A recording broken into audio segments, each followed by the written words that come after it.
আসসালামু আলাইকুম ওরহমতুল্লাহি ওয়াবারাকাতুহ। আশা করি আল্লাহ পাক ও রাসূল করিম সাল্লাল্লাহু আলাইহি ওয়াসাল্লামের উসিলায় আপনারা সকলে ভালো আছেন। আমি মুদাব্বির মোহাম্মদ হারুনুর রশিদ, আমিও ভালো আছি। আজকে আপনাদের সামনে উপস্থাপন করব রুহানি শক্তি বিষয় কি, রুহানি শক্তি কেন প্রয়োজন হয় এবং রুহানি শক্তির জন্য কি কি করণীয় ও বর্জনীয়। তাহলে চলুন আমরা জেনে নিই রুহানি শক্তি সম্পর্কে। রুহানি শক্তি বলতে এমন এক অন্তর্গত শক্তিকে বোঝায় যা মানুষের হৃদয়, কল্ব, ঈমান ও আল্লাহর সাথে সম্পর্ক থেকে জন্ম নেয়। এটা কোনো জাদু বা অলৌকিক ক্ষমতা নয়, বরং এটা হলো নূর, স্থিরতা, সাহস এবং অন্তরের জীবন্ততা। সহজভাবে বুঝলে রুহানি শক্তি মানে ভিতরের শান্তি, সাকিনা, আল্লাহর ওপর দৃঢ় ভরসা, তাওয়াক্কুল, গুনাহ থেকে বাঁচার শক্তি, সত্য ও মিথ্যার পার্থক্য বুঝার ক্ষমতা। রুহানি শক্তির লক্ষণ কি?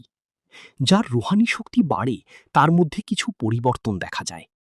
নামাজে মন বসে, একা থাকলে খারাপ কাজ করতে ইচ্ছা কমে, দোয়া করতে ভালো লাগে, অন্তরে অজানা শান্তি অনুভব হয়, অন্যায়ের প্রতি ঘৃণা তৈরি হয়, আল্লাহর ভয় বা তাকুয়া বাড়ে।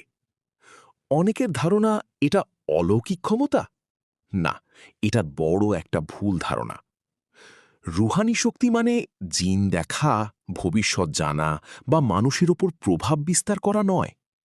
আসল রুহানি শক্তি হল নিজেকে নিয়ন্ত্রণ করা এবং আল্লাহর কাছে প্রিয় হওয়া।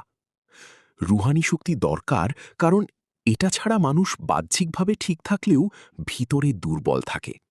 করণীয় যা করলে রুহানি শক্তি বৃদ্ধি পায়: ১. নিয়ত ও ঈমান ঠিক করা। সব কাজ আল্লাহর সন্তুষ্টির জন্য করতে হবে। রিয়া বা লোক দেখানো থেকে বাঁচতে হবে। ২. ৫ ওয়াক্ত নামাজ আদায়। সময়মতো নামাজ সবচেয়ে বড় রুহানি শক্তির উৎস। তাহাজ্জুদ নামাজ বিশেষভাবে শক্তি বৃদ্ধি করে। ৩. কুরআন তিলাওয়াত। প্রতিদিন অন্তত কিছু অংশ পড়া। বুঝে পড়লে আরও বেশি প্রভাব পড়ে। ৪. জিকির ও দোয়া, যেমন ইয়া আল্লাহ, ইয়া হাইয়ু ইয়া কাইয়ুম, আস্তাগফিরুল্লাহ। নিয়মিত দরুদ শরীফ পড়া। ৫. পবিত্রতা বা তাহারাত বজায় রাখা। বেশি সময় অজু অবস্থায় থাকা। হারাম থেকে নিজেকে দূরে রাখা। ৬. হালাল রিজিক। হালাল খাবার ও উপার্জন রুহানিয়াতের জন্য অত্যন্ত জরুরি। ৭. কম কথা ও বেশি চিন্তা বা মুরাকাবা। একাকী বসে আল্লাহকে স্মরণ করা, নিজের অন্তরকে পরিশুদ্ধ করা। ৮. নিয়মিত তওবা বা আস্তাগফার গভীরভাবে, শুধু মুখে না, অন্তর থেকে তওবা করা। প্রতিদিন কমপক্ষে ১০০ থেকে ৩০০ বার আস্তাগফিরুল্লাহ। এতে অন্তরের কালিমা দূর হয়। ৯. দরুদ শরীফের বিশেষ গুরুত্ব। প্রতিদিন ১০০ থেকে ৫০০ বার দরুদ পড়া, বিশেষ করে দুরুদে ইব্রাহিম। এতে রুহানিয়াত দ্রুত বৃদ্ধি পায়। ১০. নির্জনে দোয়া। রাতের নীরবতায় দোয়া করলে রুহানি সংযোগ শক্তিশালী হয়, অন্তর নরম হয়, চোখে পানি আসে, এটাই বড় লক্ষণ। ১১. চুপ থাকা ও নজর হেফাজত। অপ্রয়োজনীয় কথা কমানো, চোখকে হারাম থেকে বাঁচানো, এতে নূর তৈরি হয়। ১২. কম খাওয়া, কম ঘুম। বেশি খেলে অন্তর ভারী হয়ে যায়। সুন্নাহ অনুযায়ী হালকা খাওয়া রুহানিয়াত বাড়ায়। ১৩. দান সৎকা করা। গোপনে দান করলে অন্তর পরিষ্কার হয়, এতে আল্লাহর রহমত দ্রুত আসে। ১৪. নফসের বিরুদ্ধে মুজাহাদা, নিজেকে নিয়ন্ত্রণ। রাগ নিয়ন্ত্রণ করা, কামনা বাসনা দমন করা, এটাকে রুহানিয়াতের জিহাদ বলা হয়। ১৫. নির্জনে মুরাকাবা, ধ্যান। চোখ বন্ধ করে আল্লাহ কল্পনা করা, হৃদয়ে স্মরণ।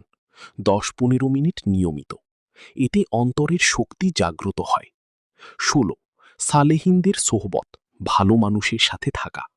আলিম, পীর বা নিক্কার মানুষের কাছে বসা, তাদের নূর আপনার মধ্যে প্রভাব ফেলে। ১৭. সময়ের মূল্য দেওয়া। ফজরের পর সময় অপচয় না করা, এই সময় রুহানিয়াতের জন্য সবচেয়ে বরকতময়। বিশেষ শক্তিশালী আমল, নিয়মিত করলে পরিবর্তন স্পষ্ট। ইয়া হাইয়ু ইয়া কাইয়ুম ৩১৩ বার। লা ইলাহা ইল্লা আনতা সুবহানাকা ইন্নী কুনতু মিনাজ জলিমিন ১০০ বার। ইয়া নূর ১০০ বার। অজু অবস্থায় নির্জনে একাগ্রতা সহকারে পড়বেন। কি কি বর্জন করবেন যা রুহানি শক্তি নষ্ট করে? ১. গুনাহ, পাপ, মিথ্যা, গীবত, জিনা, হারাম দেখা এসব রুহানি শক্তি ধ্বংস করে। ২.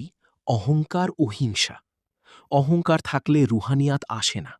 হিংসা অন্তরকে অন্ধ করে দেয়। ৩. হারাম খাদ্য ও উপার্জন। হারাম খেলে আমল কবুল হয় না। ৪. বেশি দুনিয়ামুখী হওয়া। সবসময় দুনিয়ার চিন্তা করলে রুহানি শক্তি কমে যায়।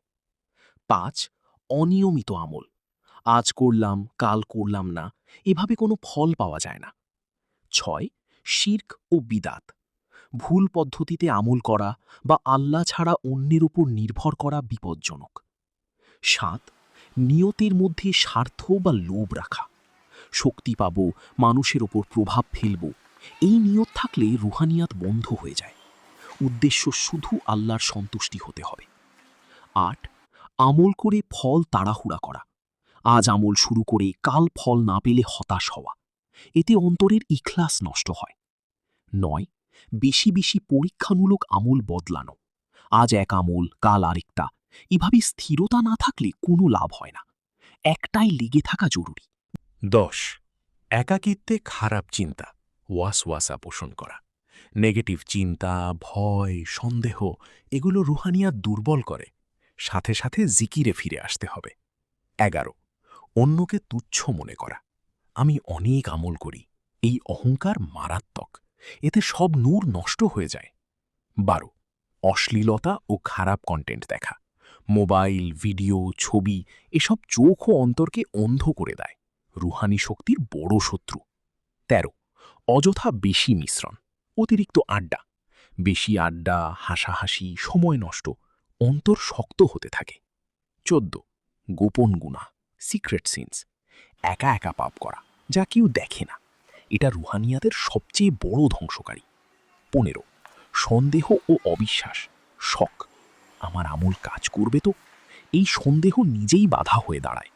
১৬. আল্লাহর রহমত থেকে নিরাশ হওয়া, আমার দ্বারা হবে না, এই চিন্তা করা। এটা শয়তানের বড় ফাঁদ। ১৭. অতিরিক্ত ঘুম ও অলসতা।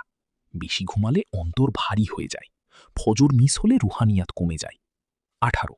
অন্যের গোপন দোষ খোঁজা, কারো ভুল খুঁজে বেড়ানো, এতে নিজের অন্তর অন্ধ হয়ে যায়। ১৯. জিকির বা আমলকে হালকা মনে করা, মন ছাড়া শুধু মুখে পড়া, এতে প্রভাব আসে না। ২০. হঠাৎ বেশি কষ্টকর আমল শুরু করা, একদিনে হাজার হাজার জিকির শুরু করে পরে ছেড়ে দেওয়া, ধীরে ধীরে বাড়ানোই সঠিক। শেষ কথা হলো, রুহানিয়াতের সবচেয়ে বড় শত্রু হলো গোপন পাপ যোগ অহংকার যোগ হারাম। সবচেয়ে বড় বন্ধু হলো ইখলাস যোগ ধৈর্য যোগ ধারাবাহিকতা। আপনারা চাইলে আমার বলে দেওয়া এই আমলটি করে নিজের মধ্যে রুহানি শক্তি বৃদ্ধি করে নিতে পারেন। উপরের করণীয় ও বর্জনীয় নিয়মনীতি মেনে আমলটি করুন। একটানা ৯০ দিন করবেন। প্রতিদিন জোহরের নামাজের পর ৬০১ বার ইয়া বাতিনু পাঠ করবেন। আগে এবং পরে দরুদ শরীফ পাঠ করবেন ১১ বার। এই আমলের জন্য নির্দিষ্ট স্থানের জরুরত নেই। আপনারা আমল করুন আর ফায়দা নিন।